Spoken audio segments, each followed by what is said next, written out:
And I want to share that by doing something that's warm, kind, and inviting. And that's why we're here today. Again, I didn't know that I'm doing this podcast. And,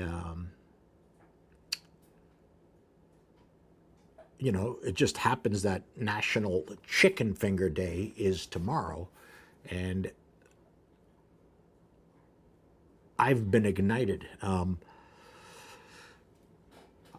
I got some trademarks last year, and something else. It's called Trade Style, and it's registered, and it is called Golden Girl, and it's based on my dog, who's a golden, and her name is Girl. I call her Girly,